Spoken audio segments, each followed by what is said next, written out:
رمضان میں میں نے روزانہ کہ میں نے کتنی دفعہ تلاوت کرنی ہے، میں قرآن سے کیا میں ذوق بناؤں گا رمضان میں، اور قرآن کے ذریعے اپنے مسائل کو حل کراؤں گا، قرآن کے ذریعے اپنے مسائل کو حل کراؤں گا۔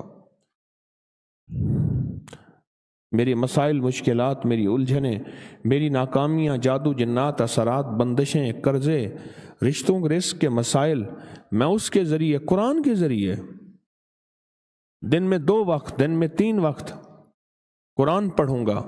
اگر پڑھنا نہیں آتا تو اس کے اوپر انگلی پھیر کے کلمہ پڑھوں گا، اور پھر قرآن سے عرض کروں گا کہ میری یہ مشکلیں ہیں، اللہ کی بارگاہ میں سفارشی بن۔ اور قرآن بہت بڑا سفارشی ہے، بہت بڑا سفارشی ہے، اور اللہ کی بارگاہ میں طاقتور ترین سفارش کرتا ہے قرآن۔ قرآن کی سفارش کو سامنے لائیں اور قرآن سے عرض کریں، قرآن میرے مسائل حل کروا۔ اللہ کی بارگاہ میں عرض کر کے یہ میری مشکلیں ہیں، یہ میرے مسئلے ہیں، یہ میری الجھنیں ہیں۔ دیکھو بات سنو،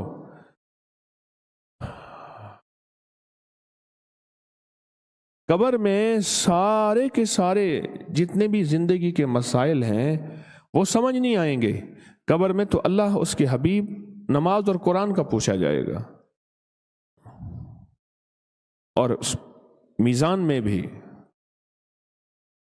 قرآن سے ذوق پیدا کریں اور اس کو پڑھیں۔ حافظ ہیں تو دیکھ کے پڑھیں، دیکھنا ایک علیحدہ ثواب ہے۔ قرآن کے ذریعے مسائل حل کروائیں۔ اتنے مسائل حل ہوتے ہیں قرآن کے ذریعے، اتنی مشکلیں حل ہوتی ہیں قرآن کے ذریعے، اتنی ناکامیاں ختم ہوتی ہیں قرآن کے ذریعے۔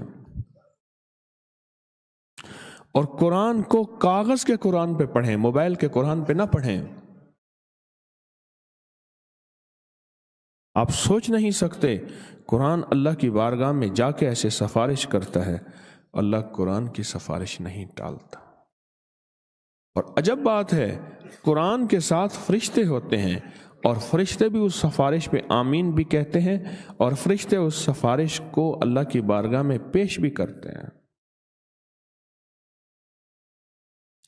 اپنی زندگی میں فیصلہ کر لیں، اور پھر قرآن سے یہ فیصلہ اللہ سے کروائیں۔ آپ فیصلہ کریں کہ یا اللہ، جس طرح رمضان میں نے 2 وقت 3 وقت قرآن پاک کو پڑھنا ہے اور بہت دیر تک تسلی سے پڑھنا ہے، اے اللہ اس طرح سارا سال، ساری زندگی، اور اگر تیری مہربانی ہو تو قبر میں بھی مجھے قرآن مجھ سے جدا نہ کرنا۔ کتنے اللہ والے ہیں ساری زندگی مانگتے رہے، اور اللہ کا نظام ہے کہ اللہ نے قبر میں قرآن پاک پڑھنے کی توفیق دی۔